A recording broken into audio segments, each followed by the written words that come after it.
Well, great to have back with us Wharton marketing professor Stefano Puntoni as we talk about AI. Stefano is also co director of Wharton's Human AI Research. Our conversation this month is about a new report that they have put out looking at how companies are implementing generative AI and how they are looking to gain an advantage on their competition. Stefano, great to talk to you again. How are you, sir? Thanks, Dan. Great to be here. And so this is a continuing study. This has been going on for a couple of years as generative AI has kind of continued to develop. Yeah, we're in the third year now. We basically discussed with our partner GBK Collective, a market research company. Basically, it's just a matter of weeks after ChatGPT was released in November 2022, and by summer 2023, we were out in the field collecting data. We did that in 2024, and we did it again this year. So now we've got 3 years of data, which is nice.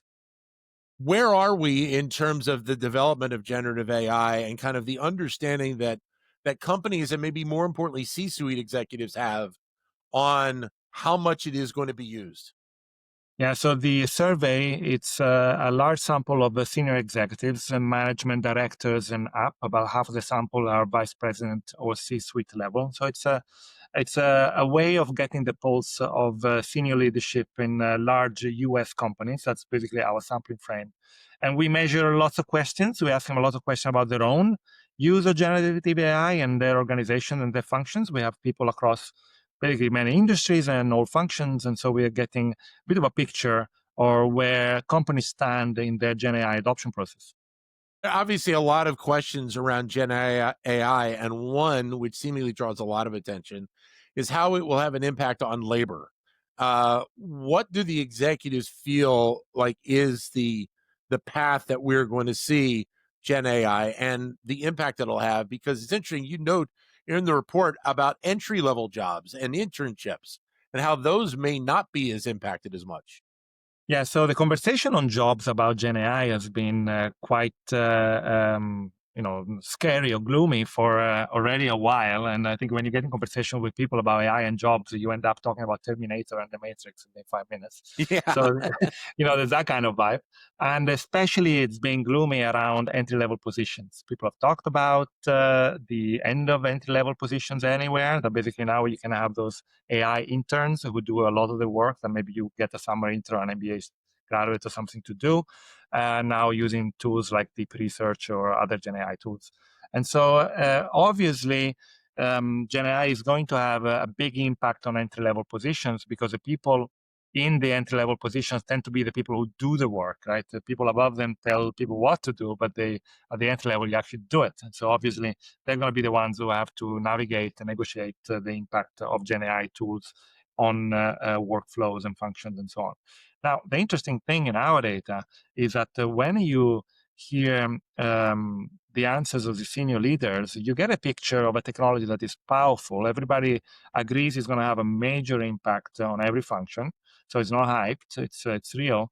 And at the same time, though, they tend to tell us that while human replacement concerns are high, in fact, people as a net effect think that the technology is going to have mostly the effect of augmenting, of enhancing employee skills. So in a way, they think that the technology is powerful, but it's not quite doing what a human expert is doing. And so we are hoping to see complementarities between human expertise and AI. Now, at the entry level, that's where the conversation has been very negative. In our data, we do see that people tell us that the negative impact on jobs is going to fall disproportionately on the junior positions relative to the senior position. They do say that. But what is missing from the conversation generally is another finding that we also get in the data, which is while they say that the negative impact will fall disproportionately on junior people, they also say that the positive impact will also fall disproportionately on the young people. And the net effect is also obvious. Maybe, in fact, if you look at the numbers in our data indirectly, it might be actually a good thing for entry level. Certainly, those jobs are changing the most.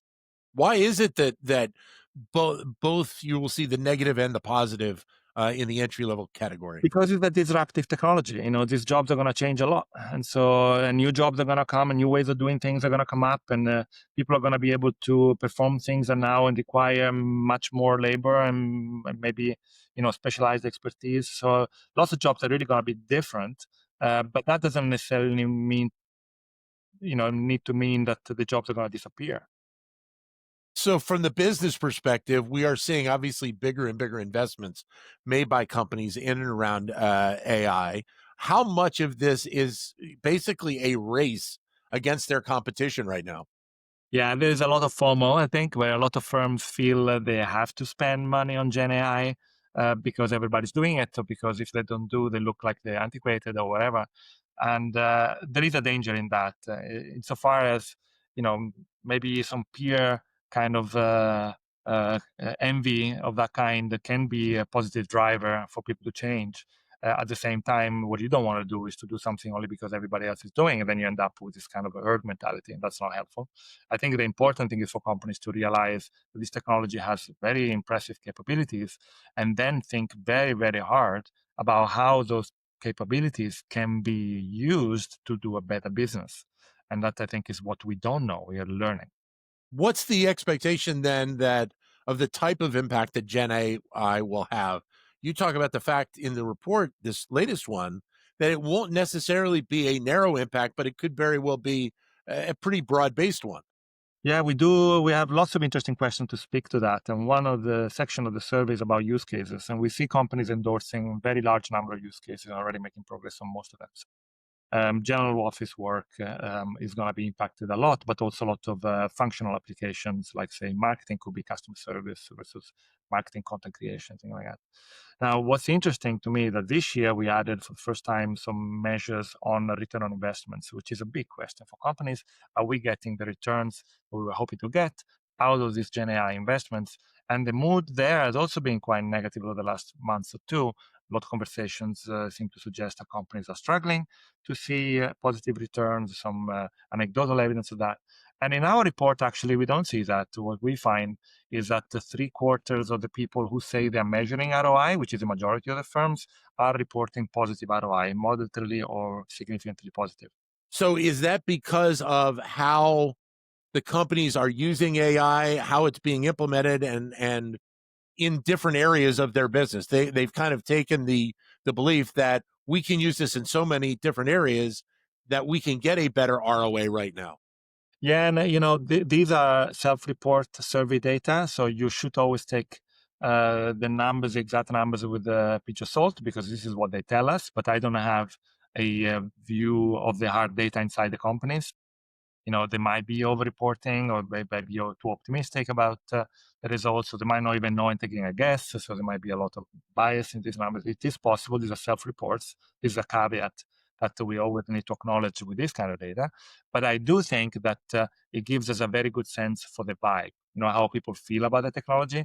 And the vibe is good. The vibe is that this technology is delivering positive results. Finally, what are then the future expectations, 10, 15, 20 years down the road in terms of the impacts of AI? Oh, we can't speak to 10, 20 years, Okay. 30 years. It's impossible. I always say I never make predictions beyond 24 months. But I think what we're seeing is companies are continuing to invest, but there are some tensions, and the tensions tend to be not so much on the capital spending or the technology itself, so seem to be more on the human capital side. So companies report some difficulties in finding the right talent, in upskilling and hiring, and also some beliefs that the training is not really working as well as it should.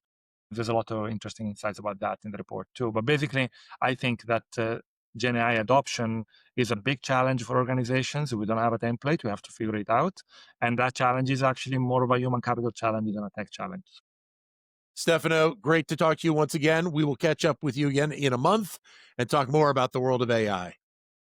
Great. Thanks, Dan. Thank you. Stefano Puntoni, who is a marketing professor here at the Wharton School and co director of Wharton Human AI Research.